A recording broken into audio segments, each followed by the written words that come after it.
Njuti yanje mukunzi wa radio ubutumwa bw'amahoro ndakuramukije amahoro y'Imana bane nawe. Kaze mugano tegure ejo mushikirizwa na radio ubutumwa bw'amahoro. Mukaba mwagiteguriwe uyu munsi na Pasteur Ndikuriyo Jerome. Njuti mukundwa w'Imana. Imana yaremye umuntu neza imuha imigabane myiza. Muri yo harimwo no kwirisoni z'ibibi bikakuzanira kwirinda no kudapfa ivyo uvuze, kudapfa ivyo ukoze, canke kudapfa iyo uroye n'ibindi. Vyerekana ko ufise ubwenge, umugabane Imana itahaye ibikoko. Bizanira umuntu rero amakenga no kwigumya mu kuzigama ubumuntu hakwahemuka. Bimuzanira kandi kwihana iyo yaguye mwisanganya agacumura. Kuko isoni zimutegeka kwisubiramwo no gusaba imbabazi kugira asubize ibintu mu buryo atunganye ivyo yononye igihe yacumura. Wa mwana w'icangazi dusoma mu butumwa bwiza bwa Luka amaze kwa itunga ryiwe ari wo mugabane yahawe na se, ubuhumbu bugatuma bumuhimbiri mu gusangira n'ingurube, akora ikintu ciza akenge karakubita. Dusoma ngo yisubiyemwo, arisubiramwo, ariyagiriza, ariburanya muri we, ari wenyene, umutima wiwe ukamwagiriza ukamusura, asanga ni mu bikoko. Aca afata ingingo ati mve hasi nje kwa data nsaba imbabazi. Ico gihe isoni zaramwisha ari wenyene, bimuha kuguruka amaso arabona, aratahura iyo ageze mu buhumbu. Iyo bumushikanye asanga ni hariya mu ngurube, yibuka ivyo yavuye kwa se, asanga ni hariya ikiriri, ahantu heza mu nzu y'umutunzi.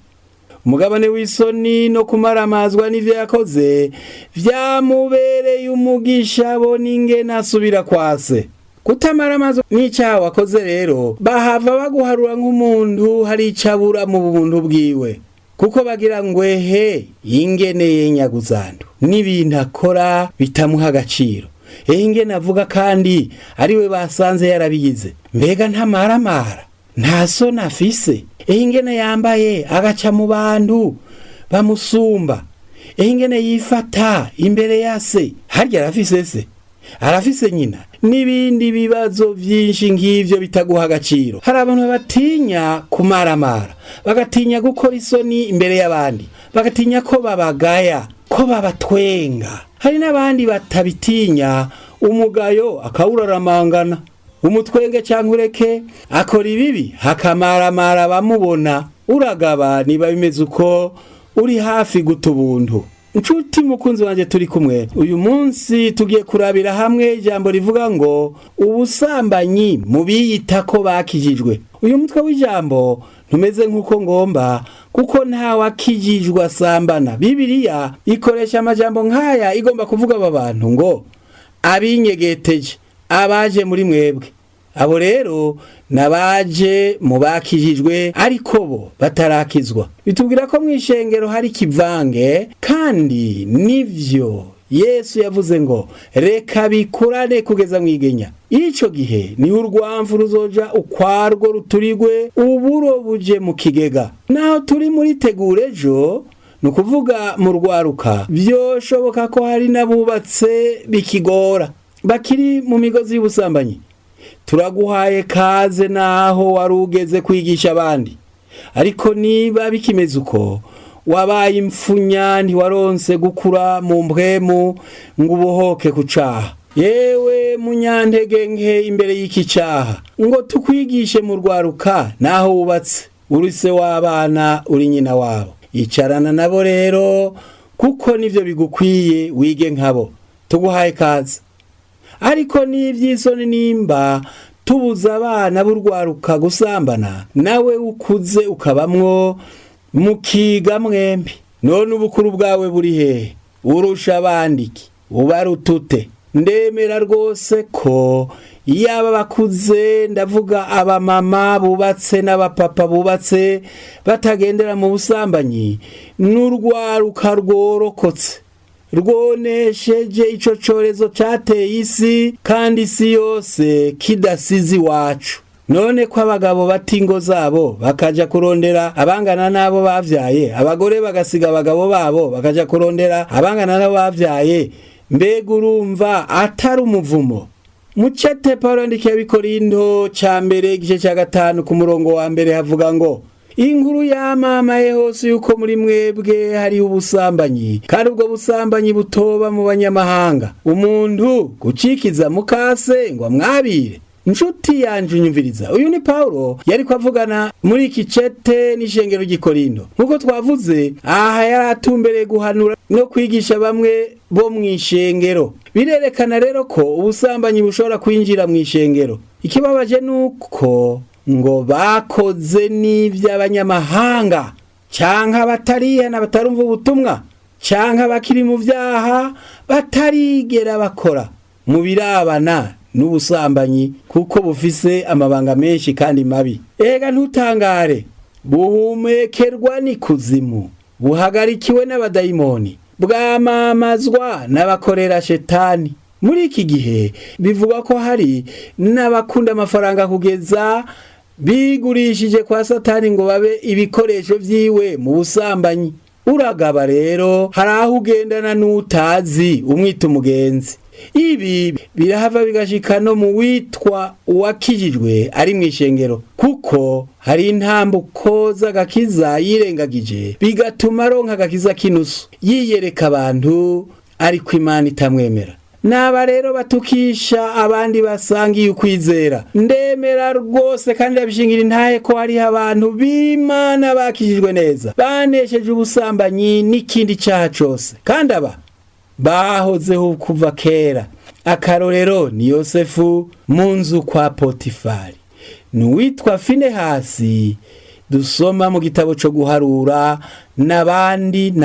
Inshuti yanje turi kumwe, si ibihe byose bishika ko busambanyi bukorwa butateguwe. Nico gituma bifise intambuko ababukora bakurikira kugeza babukoze. Gusambana kuja kuba ingingo ya nyuma y'ikimeze nk'umugambi wateguwe na bene bwo, kandi baba birengagije ibimenyetso byinshi bibaburira bibabuza kugira ntibagwe mu kaga kari imbere yabo. Ikizi imbere y'izo mburi naho izindi zose zosiba n'umutima w'umuhungu canke w'umukobwa, w'umugabo canke w'umugore afashe iyo nzira, umutima wiwusemererera muri we, umubuza, umwankira, yamara akarenga ko. Kubwo kwirengagiza iyo mburi rero bibashikana mu gihe c'akaga. Korinto ryari ishengero ryiza kandi rikuze mu mpwemu, kuko bari ku rwego rwo gukoreshwa n'ingabire za mpwemu yera. Yamara Satani atera abanyantege nke bo muri bo. Ukaba mw'ishengero umeze utyo, wama mu ntege nke, uzoba igikoresho ca Satani. Nguku rero uko bimeze. Vyose bitangurira mu ciyumviro, hagakurikira ibishobisho n'amajambo yerekeza mu busambanyi.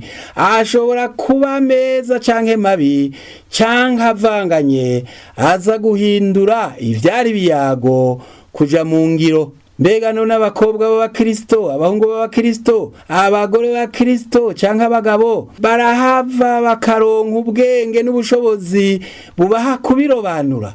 Ararobanura iciza n'ikibi biri mw'ikete bamwandikiye canke message bamurungikiye bimusaba gusambana. Ararobanura telefone zikurikiranya z'amajambo nk'ayo amusabana impera ku caha bariko baramwingingira gukora. Aha niho unesha bera amaso, akamenya kurobanura, akagira inkomezi, ntiyiha agaciro kangana n'amafaranga bamugerera canke impera y'ikintu bamwemereye kugira bamubangutse, yemere atagoranye, vyorohere abamusaba gusambana. Nshuti yanje turi kumwe, nutaba amaso ngo umenye kurobanura, Satani nta mpera toguha uko ingana kose wemeye gukora icaha. Mu gihe rero urindiriye ko muzobonana canke muzohurira ahantu kanaka, icaha kibagiza catanguye. Bamwe barihenda ngo kumbure n'igihe bazoba buriye uburiri bahemukirako. Matayo igice ca 5:28 haravuga ngo ariko jeho ndababwira yuko umuntu wese araba umugore akamwipfuza aba amaze gusambana nawe mu mutima wiwe. Uwitwa Nancy Anderson atubwira intambuko 4 zijana ku busambanyi, aho dukorera canke ku kazi, kwishengera aho dusengera, muri quartier, mu mihana canke igihe c'ibikorwa vyacu vya misi yose. Duhura n'abantu b'ibitsina bitandukanye n'icacu, kandi bashobora kudukwegera mu nzira yo gusambana. Ico sico kibazo. Ikibazo ni uguhitamwo, ugucagura kuvanze kwikunda muri bamwe yabona, bikagaragaza ko umukobwa kanaka yamukweze cyangwa umuhungu kanaka yamukweze. Mu gifaransa bavyita attraction. Muri wewe rero ukaja mu nzira y'ubusambanyi naho mukiri kure na kure. Ngici kibazo nyamukuru icukuye kunesha iminsi yose kugira ngo wirinde gushikaho mukora ubusambanyi. Bica ku ntambuko ku yindi, kandi hakaba kuja imbere iyo bene vyo batikubisa agashi. Inshuti yanje twabe muri kiganiro nagomba tugarukirize ngaha, turangize twibaza isubiremwo. Bite none hari ico ugomba kwatura? Sengana nanje. Mana, mw'izina rya Yesu mbabarira ivyifuzo bibi, ugukwegwa n'icaha, ngirira ikigongwe, ubusambanyi n'ivyaha nacumuye. Unyogesha amaraso yawe, ungira umwana wawe umpembwemu yera. Urakoze, ndavyizeye kumpariye mw'izina rya Yesu.